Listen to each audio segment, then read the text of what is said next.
మీ ఎలాంటి వ్యాపార ప్రకటనలకైనా వెంటనే మా ఛానల్ సంప్రదించండి. అందరికీ నమస్కారం. నేను శిరీష. ప్రస్తుతం మనతో పాటు ఉన్నారు ప్రముఖ జ్యోతిష్య వాచస్పతి బ్రహ్మశ్రీ పోతుకూచి చంద్రమౌళి శాస్త్రి గారు. గురుగారితో మాట్లాడదాం. నమస్కారం గురుగారు. ఓం శ్రీమాత్రే నమః. గురుగారు, ఈ మే మాసంలో విశేషంగా కన్యా రాశి వారికి ఎలా ఉండబోతుంది అంటారు? ఎలాంటి జాగ్రత్తలు తీసుకోవచ్చు అంటారు? గ్రహ గోచరం ఎలా ఉంటుందంటారు ఈ మాసం? అమ్మా, కన్యారాశి వారికి గ్రహాల యొక్క గోచార స్థితిగతుల్ని కనుక మనం పరిశీలించినట్లయితే, ముఖ్యంగా ఉత్తర ఫల్గుని నక్షత్రము, హస్తా నక్షత్రము, చిత్తా నక్షత్రము, ఈ 3 నక్షత్రాలు మరియు కన్యారాశి వీరికి ముఖ్యంగా 4 గ్రహాల యొక్క ప్రాబల్యము నెల రోజులు కూడా ఎక్కువగా ఉంటుందమ్మా. అందులో ముఖ్యంగా సూర్య భగవానుడు ఈ నెల కూడా వీరికి అంత యోగ్యకరమైనటువంటి అనుభూతులు కానీ పరిస్థితులు కానీ ఇవ్వట్లేదు. ఆల్రెడీ కన్యారాశి వారికి మే 14 వరకు అష్టమంలో ఉండి ఉద్యోగరీత్యా కావచ్చు, ఆరోగ్యరీత్యా కావచ్చు, తండ్రి వలన కావచ్చు, ఉద్యోగ ప్రయత్నాలు ఎందుకు కావచ్చు, ఉద్యోగంలో చేస్తూ పోస్టులు మారేటటువంటి ప్రయత్నాలు, ప్రదేశ మార్పులు, ఇట్లా చాలా ఉద్యోగపరమైనటువంటి నష్టాల వలన కానీ, ఆరోగ్యపరమైన నష్టాల వలన కానీ, ఆర్థికంగా ఆకస్మికంగా నష్టాలు పడ్డటువంటి పరిస్థితి ఈ కన్యారాశి వారికి మళ్ళీ మే 15 తర్వాత భాగ్యంలోకి వస్తాడు. భాగ్యంలోకి వచ్చినప్పుడు వీరికి ప్రయాణాలు అధికమయ్యే అవకాశం ఉంది. ఎక్కువ ప్రయాణాలు చేస్తారా? దూర ప్రాంతాలకి. అది నదీ తీర్థాలకి స్నానం చేయటమా, లేకపోతే తండ్రి గారి యొక్క ఆరోగ్యరీత్యా వైద్యశాలలకి ప్రయాణాలు చేయటమా, అయితే ఉద్యోగరీత్యా ఏదైనా ప్రయత్నాల పూర్వకంగా కొంచెం దూర ప్రాంతాలకు వెళ్ళి అక్కడ ఇంటర్వ్యూలు చేసే పరిస్థితులు ఉంటాయి కొంతమందికి.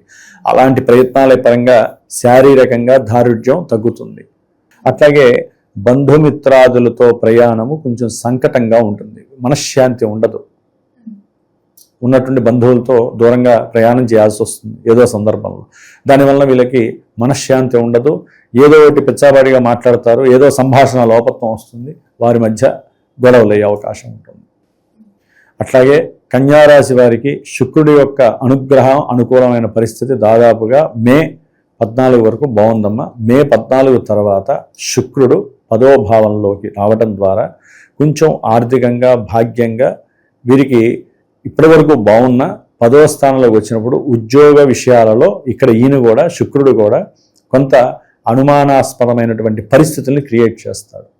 అంటే ఉద్యోగంలో వీరు అనుకున్నటువంటి విషయంలో ఇది కరెక్టా కాదా, నేను తీసుకున్న నిర్ణయం కరెక్టా కాదా, ఇలాంటి ఆలోచనలు ఎక్కువగా బయలుదేరుతూ ఉంటాయి. ఎటు చూసినా రవి బుధ శుక్రుడు ముగ్గురు కూడా ఉద్యోగ బాధ్యతల మీదే, ఉద్యోగాలకు సంబంధించిన విషయంలోనే, వృత్తి విషయాల్లోనే ఎక్కువ ప్రాబల్యం కలిగి ఉన్నారు.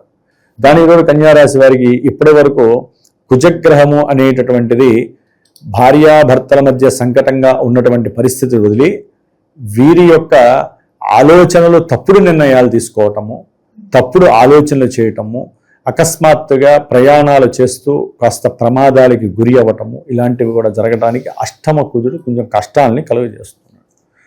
అట్లాగే వాళ్ళ సెల్ఫ్ ఎనర్జీ మీద వారికి తెలియని ఒక అనుమానం కలిగే అవకాశం ఉంటుంది. అంటే వారికి ఉన్నటువంటి ధైర్యము, సాహసము, అసలు నేను తీసుకున్న ఆలోచన, నిర్ణయము ఇది సరైందా కాదా అనేటటువంటి ఒక భ్రాంతి వారికి కలుగుతూ ఉంటుంది సూర్యుడి యొక్క బలం లేకపోవటం వలన. అందుకని సూర్యుడు యొక్క బలము లేని కారణంగా వీరు సూర్య నమస్కారాలు ఆచరించడం వలన ఇవన్నీ కూడా కొంతవరకు బ్యాలెన్స్ అవుతాయి. దానికి తోడు బుధగ్రహం ఈ జన్మ రాస్యాధిపతి ఆయనే, కర్మస్థానాధిపతి బుధుడే. మరి మే 14 వరకు మేషరాశిలో రవితో అలాగే ఉండి ఇద్దరు ఆయన ఒక రోజు తర్వాత అటు ఇటుగా మారుతాడు. అష్టమంలో ఉన్నటువంటి ఆయన భాగ్యంలోకి వస్తాడు బుధుడు. అంటే కొంచెం చదువుకునేటటువంటి విద్యార్థుల పరంగా కావచ్చు, ముఖ్యంగా వ్యాపార రీత్యా వీరు కూడా దూర ప్రయాణాలకి వెళ్ళే అవకాశం ఉంటుంది.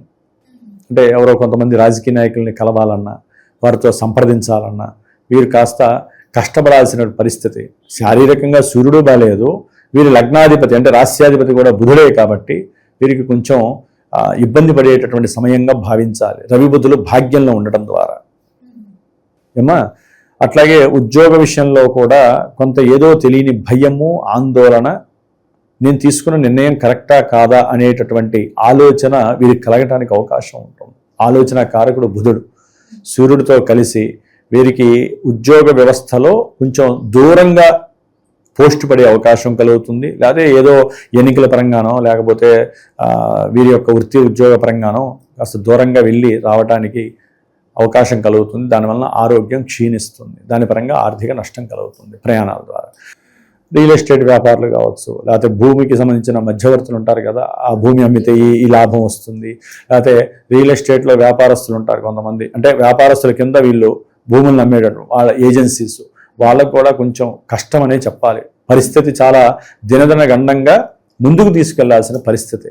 అక్కా చెల్లెలతో అన్నదమ్ములతో అనుకోకుండా ఆకస్మికంగా ఏదో భూముల దగ్గర లేకపోతే తండ్రి గారి యొక్క ఆ విషయంలో మాటల్లో తేడా రావటము, నువ్వు ఖర్చు పెట్టంటే నువ్వు ఖర్చు పెట్టాను అంటే ఎట్లా ఉంటుందంటే అమ్మ, తండ్రి తల్లి వీళ్ళు బాగున్నంతసేపు ఇంట్లో పిల్లల మధ్య ఉన్నంతలో ఇబ్బందులు ఏం రావు.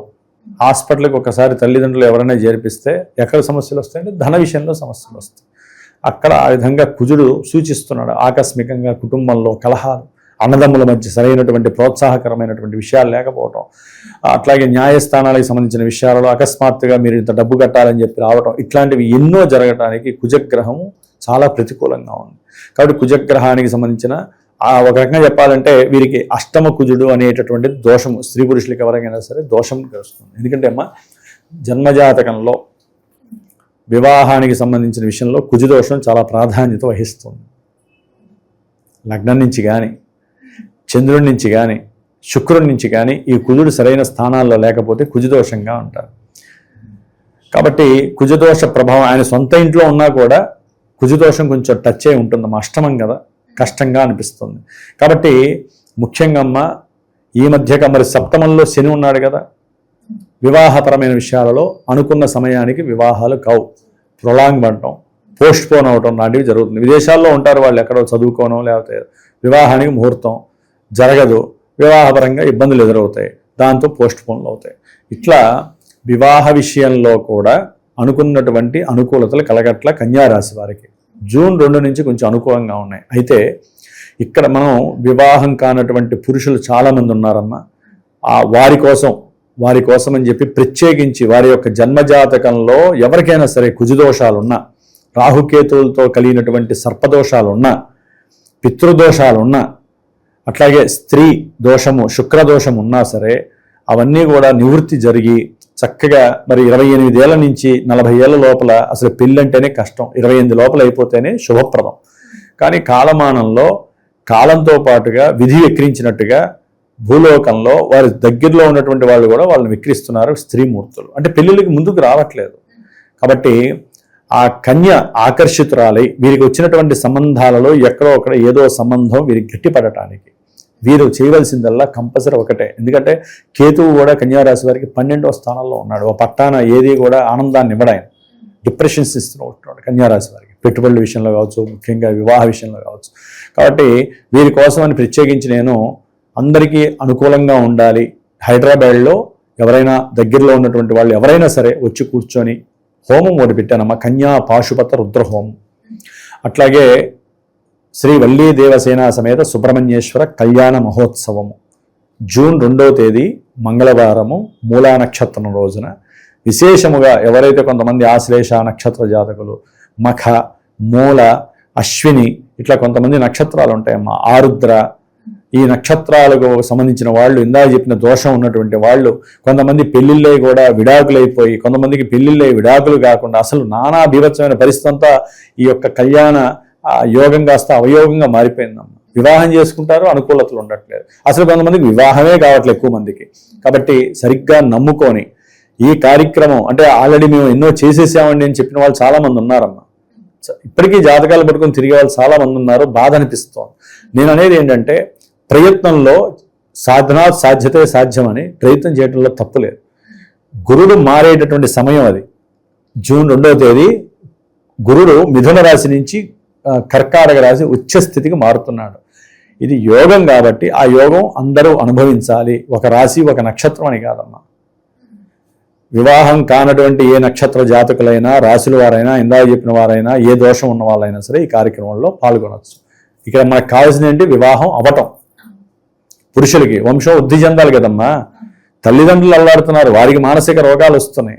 అందుకని ఏదో స్వల్పంగా నేను ఆలోచించి నిర్ణయం తీసుకున్నది. ఒక గురువుగా ఉన్నాను, ఒక పురోహితుడిగా ఉన్నాను కాబట్టి దాని యొక్క లక్షణం నాకు తెలుసు కాబట్టి చక్కగా ఎవరన్నా ఉంటే సంప్రదించండి. దూరంగా ఉన్న వాళ్ళైనా సరే సంప్రదించండి. దగ్గరగా ఉన్న వాళ్ళు వచ్చి వాళ్ళే కూర్చొని హోమం చేసుకోవచ్చు. కళ్యాణాన్ని చక్కగా ఉండి వీక్షించండి. నేను ఒక వారం ముందు, జూన్ 2 కన్నా వారం ముందు వీరికి ఇచ్చేటటువంటి రుద్రాక్ష ఉంటుందమ్మా. ఎందుకంటే తర్వాత వాళ్ళు 48 రోజులు ఈ హోమ భస్మాన్ని ధరించి ప్రాతకాలంలో ఒక మంత్రం ఇస్తాను, కన్యకి సంబంధించింది, వివాహం కావటానికి. ఆ మంత్రాన్ని జపించాలి కాబట్టి ఆ యొక్క మంత్రానికి సంబంధించినటువంటి మరి జప మాల ఉండాలి కదా, ఆ మాల మీద నేను జప తీర్థం వేసి వారికి ఆ మాల హోమం అయిన తర్వాత స్వామివారికి వేసి దానికి సంబంధించిన మాలాధారణ ప్లస్ హోమ భస్మం ఇచ్చి ఆ మంత్రాన్ని ఇస్తాను. వారు గనక దాన్ని నమ్మకంగా ఈ యొక్క పూజలు ఎట్లా చేయిస్తారో అది వారు చేయగలిగితే మటుకు స్వామివారి అనుగ్రహం కలుగుతుంది. శివపార్వతులు ఇచ్చేటటువంటి చాలా విశిష్టమైనటువంటి ఆ హోమ భస్మాన్ని మీరు గనక ధరించినట్లయితే వివాహం తప్పనిసరిగా అవుతుంది. ఓన్లీ మగవారికి మాత్రమే కన్యాపాశుపత హోమం నేను చేస్తున్నాను. కాబట్టి ఈ మాసము గురుడి యొక్క మార్పు మీకు అనుకూలమైనటువంటి పరిస్థితులు కలుగుతుందని భావించాలి. ముఖ్యంగా మరి కన్యారాశి వారికి గ్రహాల యొక్క స్థితిగతులు మే మాసంలో ఎన్నో ఇబ్బందులు కలుగజేస్తాయి. ఇందా చెప్పినట్టుగా సూర్యారాధన చాలా గొప్ప విశేషం అమ్మ వీళ్ళకి. గణపతి ఆరాధన వలన వ్యాపార పెట్టుబడులు కానివచ్చు, సంతానపరమైన సమస్యలున్న, వివాహపరంగా వివాహం అయి కానీ వివాహం కానటువంటి వారికి కానీ ఈ కోర్టు సమస్యలు పోవటానికి హనుమంతుడికి సంబంధించినటువంటి స్తోత్ర పారాయణలు, హనుమాన్ దండకము, లేకపోతే మే 12వ తారీఖున మన పీఠంలో విశేషంగా హనుమాన్ జయంతి రోజున ఎవరికైతే కొన్ని సమస్యలు పడుతున్నారో వారందరికీ అనుకున్న పనులు ముందుకు వెళ్ళటానికి ప్రత్యేకించి హనుమంతుడికి హోమం చేస్తున్నాను. కాబట్టి ఎవరైనా సరే పీఠంలో ఎప్పుడూ ఏదో ఒకటి జరుగుతూ ఉంటాయమ్మ. నాకు సర్వే జనా సుఖినో భవంతు అన్నట్టుగా భగవంతుడు నాకు ఇచ్చినటువంటి విద్యా పరంపరతో అందరికీ న్యాయం జరగాలని చేసే ప్రయత్నంలో ఎవరన్నా పార్టిసిపేట్ చేస్తే చక్కగా చేసుకోవచ్చు, ఇబ్బంది లేదు. గురుగారు, మొత్తం మీద మే మాసంలో కన్యా రాశి వారికి ఎలా ఉండబోతుంది, ఎలాంటి జాగ్రత్తలు తీసుకోవాలో తెలియజేసినందుకు ధన్యవాదాలండి. శ్రీరస్తు, శుభమస్తు.